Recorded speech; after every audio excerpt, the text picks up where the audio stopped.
अमृता कमलिया, आप सभी को मेरा प्रणाम। बहुत सालों से हम लोग पूरे भारतवर्ष में सत्संग साधना शिविरें कर रहे हैं और आपके प्रयागराज में भी काफ़ी सालों से हम लोग गुरु पूर्णिमा का माघ मेले में कार्यक्रम करते रहते हैं। गंगा में आप स्नान कर रहे हैं, लेकिन गुरु गंगा में स्नान करना भी बहुत ज़्यादा जरूरी है, क्योंकि सिर्फ गंगा में स्नान करने से आपके पाप नहीं धुलेंगे। वर्षों वर्षों से लोग स्नान कर रहे हैं पर पाप धुला नहीं, पाप बढ़ता जा रहा है। कारण क्या है? क्योंकि गुरु गंगा में स्नान हम नहीं कर रहे हैं। गुरु मतलब ज्ञान, गुरु मतलब ध्यान, गुरु मतलब प्रेम, कोई धर्म का ठेकेदार नहीं। आज समाज में आपको धर्म के ठेकेदार बहुत मिलेंगे। कोई साधु कहता है, कोई संत कहता है, कोई कथा सुनाता है, कोई कहानी बताता है, लेकिन धर्म के नाम पे राजनीति होती है। तो जो धर्म के नाम पे राजनीति करेगा वो सिर्फ अपने बारे में सोचेगा। गुरु आपके बारे में सोचता है। गुरु मानव को तैयार करता है। गुरु किसी धर्म के बारे में बात नहीं करता है।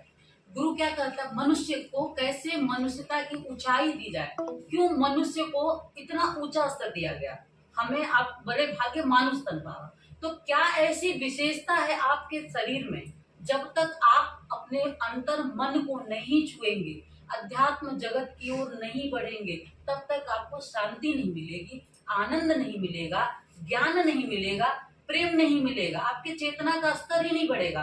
और जब मनुष्य चेतना के स्तर को नहीं बढ़ाएगा तो वो अपना या समाज का कल्याण कैसे कर सकता है?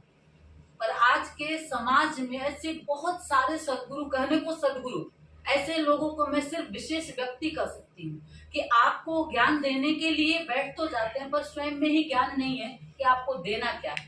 अगर धर्म के नाम पे हम राजनीति करेंगे तो हम समाज को गुमराह करेंगे। और मैं आप लोगों से यही निवेदन करना चाहती हूँ कि गुरु को समझिए, गुरु के चरण शरण में जाइए, ज्ञान ध्यान साधना पूजा पाठ इन चीजों की गहराइयों को समझिए। जैसा अभी गुरु जी ने कहा कि साधनाओं के माध्यम से मैं बहुत लोगों का कल्याण करता हूँ, ये सच बात है।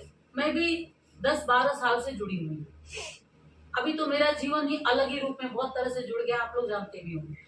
लेकिन मैं अगर शुरुआती दौर की बात करूं तो मैं कुछ भी नहीं जानती थी अध्यात्म, लेकिन गुरु से मैंने ज्ञान पाया, गुरु से मैंने ध्यान पाया और स्वयं में अलग जगाते हुए। सच में ये ब्रह्मवाणी पुस्तक मैं लिखते लिखते मेरी स्थिति अर्ध चेतना की स्थिति होते हुए भी नहीं होना, आंखें मेरी बंद हो जाती थी, फिर मैं इनको लिखती थी। और इसमें पूरा ब्रह्म दर्शन है, ज्ञान है, ज्ञान वही जो कल्याण करे समाज का। और ऐसे ही मैं आप लोगों से भी अपेक्षा रखती हूँ, चाहे पत्रकार बंधु हो या हमारे अग्रज लोग हों, आप सब अग्रज हैं।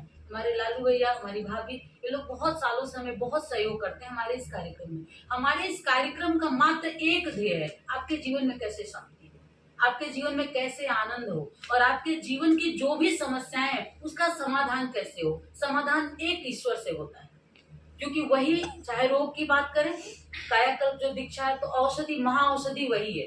अगर वो महाऔषधि के रूप में कार्य न करे, जब कार्य करना बंद कर देता है तो चाहे कितना भी आप इलाज कर लीजिए, व्यक्ति ठीक नहीं होता है।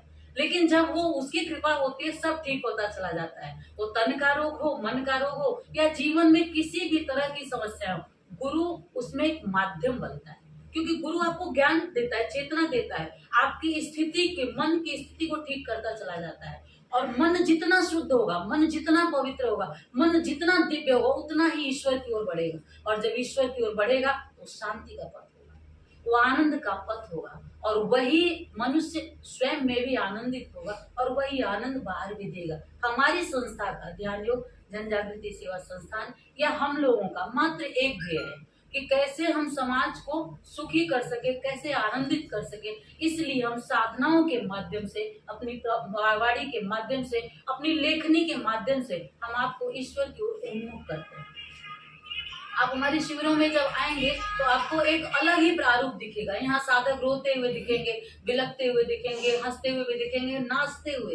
एक परम आनंद की स्थिति बनती है जो समय विशेष में कृष्ण के काल में बनती होगी, वैसी स्थिति बनती है। हमारे जीवन का ये सौभाग्य है कि हम ऐसे गुरु पाए हैं और ऐसे गुरु के सानिध्य में आप लोगों को भी होना चाहिए। और मैं पत्रकार बंधुओं के माध्यम से प्रयाग के सभी लोगों से यही कहती हूँ कि आप गंगा में स्नान करते हैं, 3 दिन का ये अवसर आप लोगों को प्राप्त हुआ है। आइए गुरु गंगा में स्नान करिए और अपने जीवन का उद्धार कीजिए।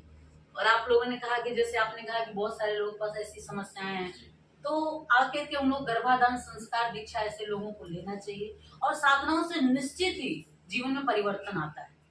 मन को साधेंगे, तन को साधेंगे और ईश्वर की ओर बढ़ेंगे। सबको, हमारी तो संस्कृति ही रही है अध्यात्म की। अब हम लोग अलग करके जीवन को देखने लगे कि जीवन अलग है, अध्यात्म अलग है, इसके लिए हमें समय निकालना है। पर हमारा जो जीवन काल रहा है, अगर भारतीय संस्कृति की बात करें तो हर आदमी अपने में ऋषि था।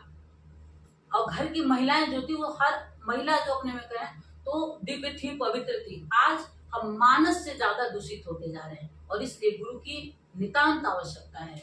गुरु ही अपने जीवन में लाइए और गुरु अगर आप करेंगे तो निश्चित ही आपका विकास होगा। ऐसा हो, मेरी बहुत सारी शुभकामनाएं हैं, मंगल कामनाएं हैं। तो निवेदन भी कि आप सब भारी संख्या में लोगों को बुलाइए, क्योंकि अगर आप दूसरों का कल्याण करेंगे तो आपके भी जीवन, कहते हैं ना, अच्छा कार्य करो तो आपका भी कल्याण होता चला जाता है। इसलिए आप सबकी कोशिश हो और ये कार्यक्रम हम सब मिल करके सफल करें और आप सबके जीवन में भी खूब आनंद हो, शांति हो, सुख हो।